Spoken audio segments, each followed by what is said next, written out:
Ladies and gentlemen, let's talk about a dog so legendary, so majestic, that it makes other dogs look like amateurs. I'm talking about the Tibetan Mastiff. You know, the dog that looks like it could star in its own action movie. But here's the big question. What were these colossal fur balls bred for? Spoiler alert, it wasn't just to make your wallet cry. Let's start with the basics. Tibetan Mastiffs are not your average, fetch the ball kind of dogs. No, no, no. These dogs were bred for guarding. And when I say guarding, I don't mean keeping an eye on your Amazon packages. I'm talking about guarding entire flocks of sheep, homes, monasteries, and even entire villages. Picture this. You're a Tibetan herdsman living on a plateau at 15,000 feet above sea level. It's freezing cold, wolves are prowling around, and you've got 400 sheep to protect. What do? You get yourself a Tibetan Mastiff.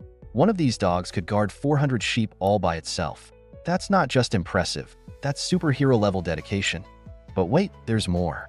These dogs weren't just bred for guarding livestock, they were also temple protectors.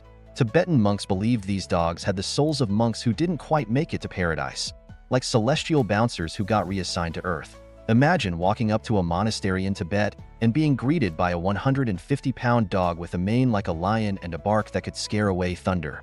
That's not just a dog, that's an experience. And let's not forget their role in history.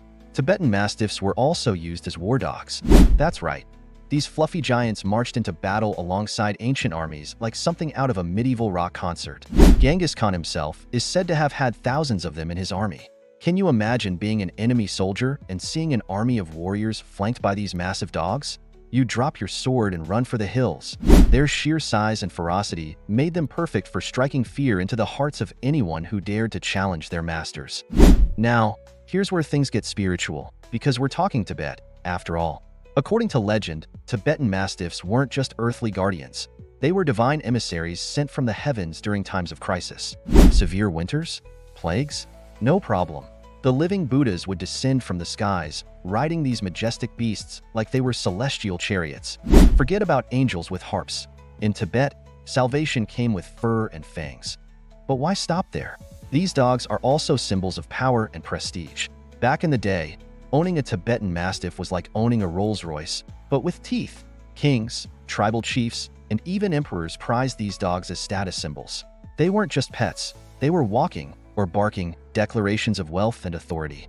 So what were Tibetan Mastiffs bred for? The short answer is, everything important. Guarding livestock? Check. Protecting temples? Check. Marching into battle? Double check. Acting as divine messengers? Oh, absolutely. In conclusion, Tibetan Mastiffs are not just dogs. They're legends wrapped in fur. They've been bred for roles that go beyond mere utility. They're guardians of history, culture, and spirituality.